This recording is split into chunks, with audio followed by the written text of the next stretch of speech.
రోజు రోజుకి గోల్డ్ రేట్లు పెరుగుతున్నాయి. తాకట్లో ఉన్న బంగారానికి వడ్డీలు పెరుగుతున్నాయని టెన్షన్ పడుతున్నారా? కొమ్మూరి గోల్డ్ వచ్చాక ఆ టెన్షనే పోయింది. కొమ్మూరి గోల్డ్. శ్రీకాకుళం జిల్లాలో ఒక దారుణమైన ఘటన జరిగింది. ఒక తల్లి తన ఇద్దరు బిడ్డల్ని గొంతు కోసి చంపేసింది. తర్వాత ఆమె కూడా బలవన్మరణానికి పాల్పడి ప్రాణాలు తీసుకోవడానికి ప్రయత్నించింది. అయితే అక్కడున్న స్థానికులు ఇదంతా కూడా గుర్తించి వెంటనే పోలీసులకి సమాచారం అందించి ప్రాణాలతో కొట్టిమిట్టాడుతున్న వాళ్ళందరినీ కూడా హాస్పిటల్కి తీసుకెళ్లే ప్రయత్నం చేశారు. కానీ అప్పటికే ఆ ఇద్దరు చిన్నారులు కూడా ప్రాణాలు విడిచారు. అయితే తల్లి మాత్రం ప్రాణాపాయం లేదు, కానీ 24 అవర్స్ గడిస్తే కానీ ఆమె పరిస్థితి ఏంటి అనేది కూడా చెప్పలేమంటూ కూడా చెప్తున్నారు. అయితే ఆమె కూడా గొంతు కోసుకుని బలవన్మరణానికి పాల్పడింది. అది కొంచెం లోతుగా తెగడం వల్ల ఆమె నోటి నుంచి మాట రావట్లే. ఎందుకంటే నిజంగానే ఆ తల్లే ఆ ఇద్దరు బిడ్డల్ని చంపడానికి ప్రయత్నించిందా, లేదంటే ఎవరైనా హతమార్చేందుకు ప్రయత్నించారా? ఎందుకంటే వారి ఫ్యామిలీ దగ్గర నుంచి కొన్ని కుటుంబ కలహాలు ఉన్నాయని, ఆర్థిక లావాదేవీల విషయాలు కొంచెం ఇబ్బంది పడుతున్నారని, అలాగే మరీ ముఖ్యంగా అత్తింటి వేధింపులు ఉన్నాయంటూ కూడా ఎవరైతే ఆ తల్లి ఉందో కురుమపు వరలక్ష్మి వారి కుటుంబ సభ్యులు ఇప్పుడు కొన్ని అనుమానాలు వ్యక్తం చేస్తూ ఉన్న పరిస్థితి. రైట్, దీనికి సంబంధించి క్లియర్గా ఇంకా నేను ఇన్ఫర్మేషన్ అందించేందుకు ప్రయత్నిస్తా. ఇదంతా కూడా ఆంధ్రప్రదేశ్ శ్రీకాకుళం జిల్లా ఆమ్దల వలస మండలం వెదువల్ల వలస, ఎగ్జాక్ట్గా వెదువల్ల వలస దగ్గర జరిగిన ఇన్సిడెంట్ ఇది. సో అర్ధరాత్రి వేళ కుర్మపు వరలక్ష్మి తన అత్తతో గొడవ పడింది. తర్వాత అత్త బయట పడుకుంది, వరలక్ష్మి పిల్లలతో లోపల పడుకుంది. అయితే భర్త ఇంటి దగ్గర లేడు. భర్త కూలీ పనుల కోసం ఇక్కడ నల్గొండ జిల్లాలో హైదరాబాద్ దగ్గరలో ఉంటున్నాడు. అయితే ఆ భవానీ ఆమెకి 3 సంవత్సరాలు, చాందిని ఆమెకి 4 నెలలు మాత్రమే, 4 నెలల పసికందు. అయితే అర్ధరాత్రి వేళ వీళ్ళు అంటే ఈ వరకట్నపు సంబంధించిన ఆ విషయాలు మాట్లాడుకుని అత్త వేధించిందట. మీ వాళ్ళు సరిగ్గా బంగారం పెట్టలేదు, మీ అన్నదమ్ములకి పంచినట్టు నీకు మీ వాళ్ళు భూమిని ఇవ్వలేదు, డబ్బులు ఇవ్వలేదు, ఇవన్నీ కూడా ఈమెను తిడుతూ ఉంది. ఇవన్నీ కూడా చెప్పింది. దీంతో ఈమె చేసింది, కుర్మపు వరలక్ష్మి తన అన్నకి ఫోన్ చేసింది. సుమారు 10 గంటల ఆ టైంలో కూడా ఫోన్ చేసింది. నన్ను మా అత్త చాలా ఇబ్బంది పెడుతుంది, తిడుతుంది. బారసాల జరిగినప్పుడు కూడా, రెండో బిడ్డ చాందిని బారసాల జరిగినప్పుడు కూడా సరిగ్గా బంగారం పెట్టలేదు. తర్వాత 12 సెంట్ల భూమి గురించి కూడా నన్ను చాలా ఇబ్బంది పెడుతుంది, నేను ఉండలేనట్టు కూడా ఫోన్ చేస్తుంది. అయితే దీంతో అవేమీ కాదులే అమ్మా, సర్దుకుంటే అని చెప్పేసి వారు ఫోన్ పెట్టేశారు. సో తెల్లారేసరికి ఏమైందో ఏంటో తెలియదు. డోర్ తెరిచి చూస్తే ఇద్దరు చిన్నారులు రక్తపు మడుగులో కనిపించారు. ఆమె కూడా ప్రాణాలతో కొట్టుమిన్నట్టు కనిపించింది. వాళ్ళిద్దరూ కూడా స్పాట్లోనే చనిపోయారు. అయితే వరలక్ష్మి వారి కుటుంబ సభ్యులైతే అనుమానాలు వ్యక్తం చేస్తూ ఉన్నారు. మా కూతురు తన బిడ్డల్ని చంపుకునే అంత హంతకురాలైతే మాత్రం కాదు, అంత రాక్షసిగా ఆమె ప్రవర్తించదు. కూతుర్ని ఎంతో అల్లారి ముద్దుగా పెంచుకుంది. పెద్ద కూతురు కావచ్చు, చిన్న కూతురు కావచ్చు.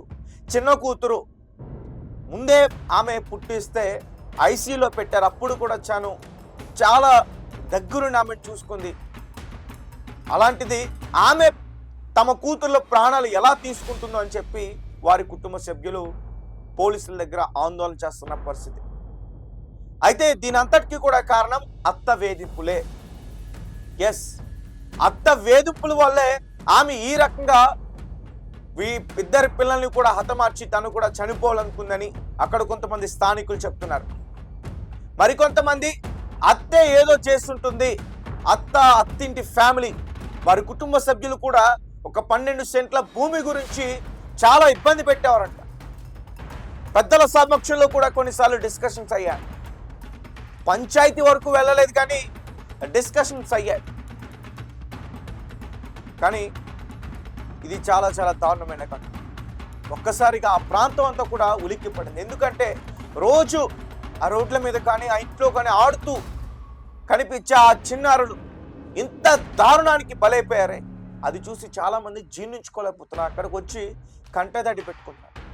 మీరు స్క్రీన్ పైన విజువల్స్ అని కూడా చూడొచ్చు, అలాగే భవానీ ఫోటో కూడా చూపించవచ్చు. కానీ మేము చూపించలేకున్నాం, ఎందుకంటే ఆమెది చిన్న వయసు కాబట్టి. అలాగే చాందిని 3 నెలల పసికందు. సో ఇద్దరిని కూడా గొంతు కోసేశారు. సో పోలీసుల యొక్క ఇన్వెస్టిగేషన్లో అసలు ఎలా జరిగిందనే విషయాలు తెలియాలి. నిజంగానే అనుమానిస్తున్నట్టు తల్లే ఆ ఇద్దరు బిడ్డల్ని హతమార్చి చంపేసిందా, వారి గొంతు కోసి చంపేసిందా, నిజంగానే కన్న తల్లి ఆ ఇద్దరు బిడ్డలకి యమపాసంగా మారి వారి ప్రాణాలని పొట్టును పెట్టుకుందా, నిజంగా కన్న తల్లి ఆ రకంగా చేస్తుందా, పోలీసుల యొక్క ఇన్వెస్టిగేషన్లో తెలియాలి. అలాగే ఇప్పటికే పోలీసులు కేసు నమోదు చేసుకున్నారు. క్లూస్ టీం అక్కడికి వచ్చింది, ఫారెన్సిక్ టీం అక్కడికి వచ్చే అన్ని కూడా కలెక్ట్ చేసుకున్నారు. ఆ ఇద్దరు చిన్నారుల యొక్క మృతదేహాల్ని పోస్ట్ మార్టానికి పంపించారు. ఖచ్చితంగా ఎలా చనిపోయారనే విషయం మాత్రం తెలిసే అవకాశం ఉంది. అంటే తల్లి హతమార్చిందా, లేదంటే మాత్రం ఎవరైనా వచ్చి వారిని హతమార్చే ప్రయత్నం చేశారా, ఆ బిడ్డల్ని కాపాడే ప్రయత్నంలో తల్లి కూడా దాడికి గురైందా? అయితే అత్త బయటే ఉంది. ఎస్, అత్త బయటే ఉంది, బయట పడుకుంది అత్త. కనీసం అత్తకి ఆ చిన్నారుల్ని, అంటే సాధారణంగా చిన్న బిడ్డల్ని మనం చిన్నగా కొడితే చాలు వాళ్ళు ఏడుస్తారు. అర్ధరాత్రి వేళ చిన్నారుల్ని మనం అలా వారి నిద్రుంటే వారిని లేపితే ఏడుస్తారు. కనీసం అటువంటి ఏడుపులు కూడా వినిపించలేదా అత్తకి?